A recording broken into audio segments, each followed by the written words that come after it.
Hey guys, and this is episode 2 of Popeful Thoughts with Betty. Now remember, Popeful Thoughts with Betty is a segment on my YouTube channel where I read short story, creative writings, and poems that you guys send to me.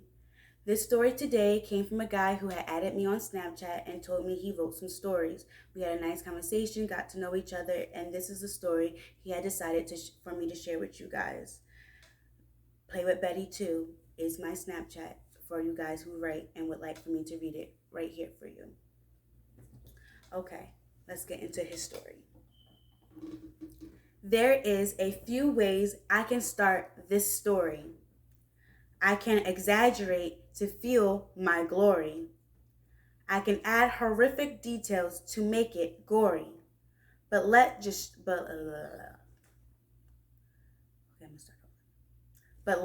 start at the beginning. Well, it could be the ending, depending on the way I am remembering.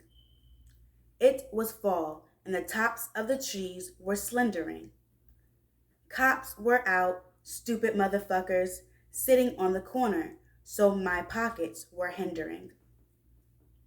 Fuck it, block is shut down, so I send a message to the mound. Tell the pitchers spin off. Hopped in an Uber, used to wash my hands with a water bottle. Before I got in the house, had to rinse the sin off. Hopped out the Uber, door off the hinges. I get close, man look like it been off. Shit, I'm carrying extended. Seen a shadow in the corner of my eye. Squeeze the trigger, shit. Let 10 off. Another one jumped out from the kitchen. Before he could tackle me, I swung my pistol like I was playing golf.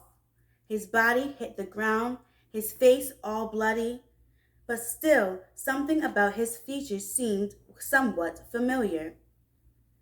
His face hit the ground, took a glance at his shoes, hoping they weren't silver. Ah! Ah, yelled the intruder. Scratch that. Analyzing the voice, I listened to him scream again. Ah, ah. My eyes instantly got moist. Told myself this got to be a dream, but my mind didn't give me that choice. The man I pistol whipped rolled over and began to shake. This can't be fucking real, but trust me, it isn't fake. Forgive me, Lord, for goodness sake. This can't be my fate. On the floor is the man who was supposed to fix the door. And in the kitchen is my bro Nate. He stopped by the block earlier asking me why I was late. I had been smoking crystal meth behind Patterson Gate. Made a pit stop inside, asked the bartender for a drink. He suggested a pitcher. I just replied, give me a bottle, any kind, as long as the top spin off. Hands felt nasty, side effects of the drugs. I asked for a bottle of water. Before I left, I got outside and my hands I began to rinse off. In and out of trips in my mind went fuzzy. I'm gonna start. Before I left, got outside, and my hands I began to rinse off. In and out of trips, my mind went fuzzy. I waved to my get high buddies, Big Oob and Earl. I'm way too high. As I walked to the house, I fell on the ground, but it felt like I was floating while laying on a couch. Big Oob was carrying me. He didn't know where I lived, but Big Earl knew the route.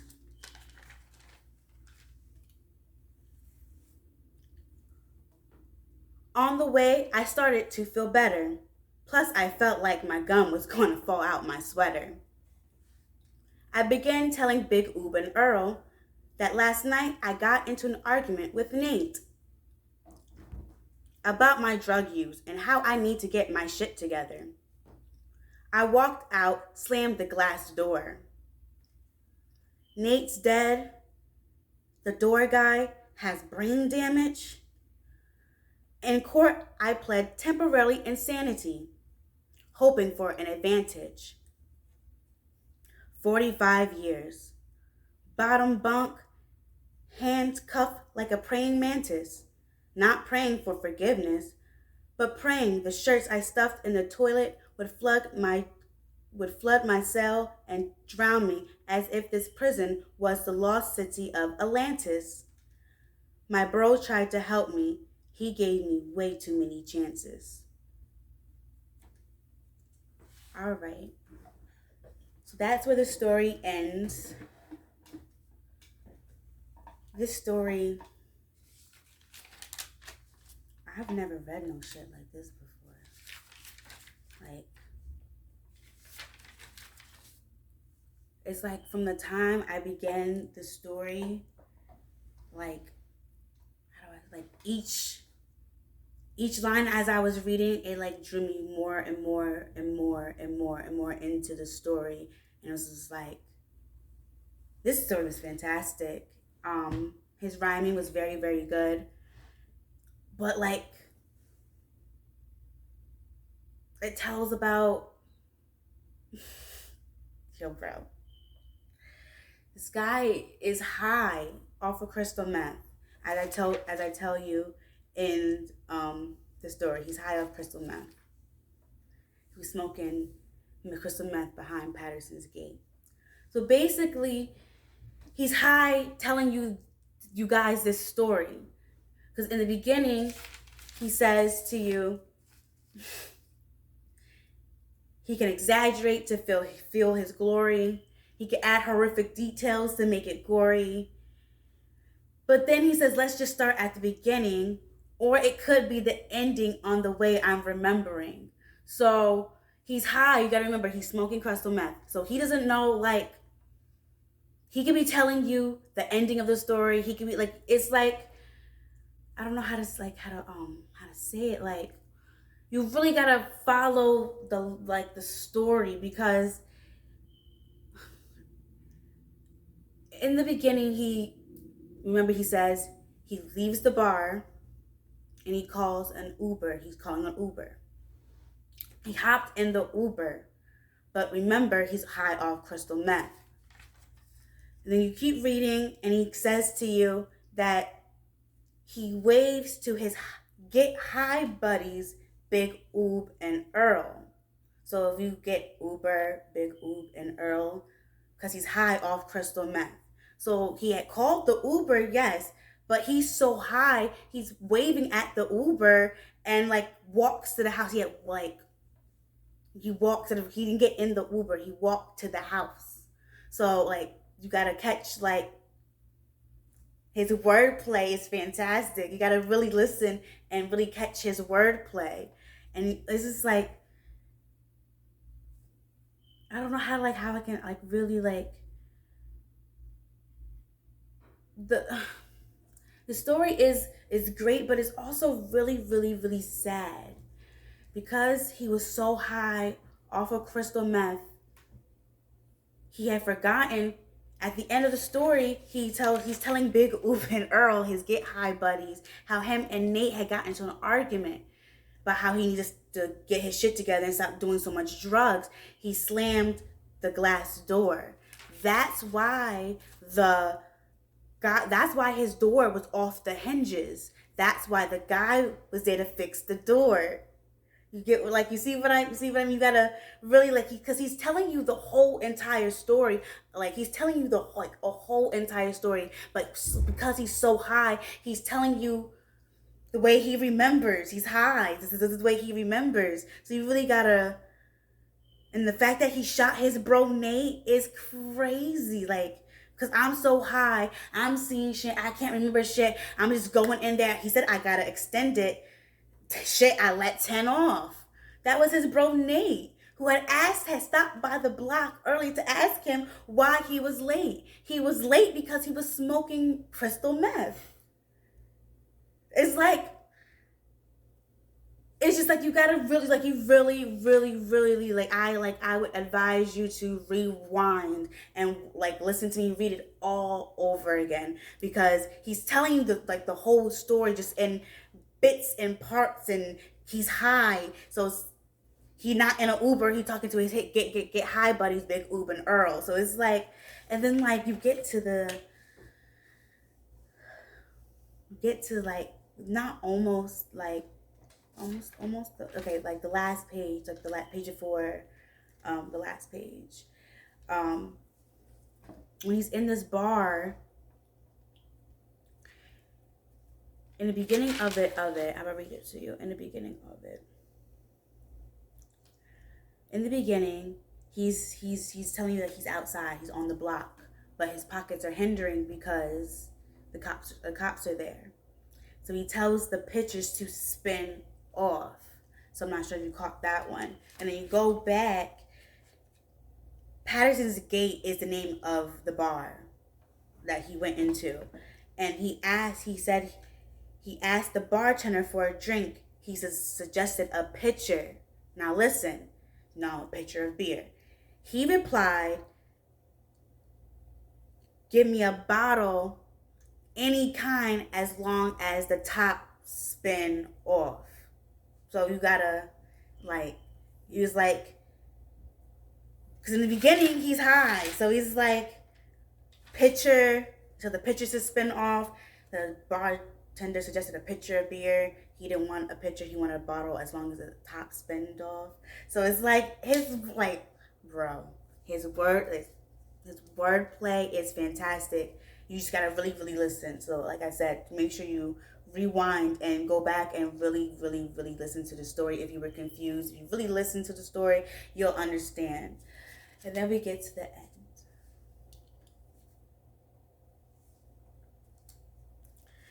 The ending is so sad. Like, the ending is very, very, very, very, very, very, very sad. Like, so we get to the end of the story. He was telling Big Earl, how they got into an argument, like I said. And it's like, all of this, all because you wanted to get high. Your best friend is dead. The guy that came to fix the door, that had nothing to do with it, he just came there to fix the door, has brain damage. So in court, he said he pled temporary insanity. That means I was so crazy, I don't know what I was doing. I wasn't in the right state of mind, if you don't know what that means. That's what that is. Hoping for an advantage. Apparently there was no advantage, because they gave Bro 45 years. No advantage. You were high. We know you were high. 45 years. So that's tough, but all because you wanted to smoke crystal meth. Then he's like, now he's wishing, like, I want to die now. Like, I want to die now. That's how I perceived it. Maybe that's not how he wrote it, but that's how I perceived it at the end. Like, he says his hands is cuffed like praying mantis, not praying for forgiveness, but praying that he stuffed some shirts in the toilet so it could overflow, hoping it would drown the prison like the lost city of Atlantis. So it's like, you wouldn't be feeling so guilty, so suicidal, if that's what the author of the poem had intended. This is my opinion. This may not what he had wrote, but for me, it's like, was that one little hit of crystal meth worth all this? A friend dead, somebody else damaged, now you're doing 45 years in prison? It's like the story is very sad. It's a very sad story. Very, very, very, very, very sad story. But I still enjoyed it. I still enjoyed it. And this is something that you can relate to, It's very, very relatable. We all have heard stories about people or loved ones that are high on drugs, and you try to help them no matter what. They want to be high, and then they end up in a situation where they're ODing or they're in jail, and so it's very, very, very relatable. If you it's something that we can relate to.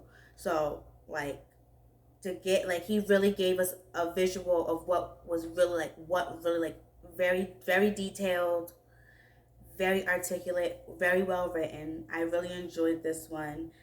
And I'm glad he knew, because at the end he said, My bro tried to help me. He gave me way too many chances. So if you would have stopped, listened to what he had to say instead of slamming that glass door, he could have found you help. You could have been on the road to recovery, and your bro would still be here, and you wouldn't be doing 45 years in jail.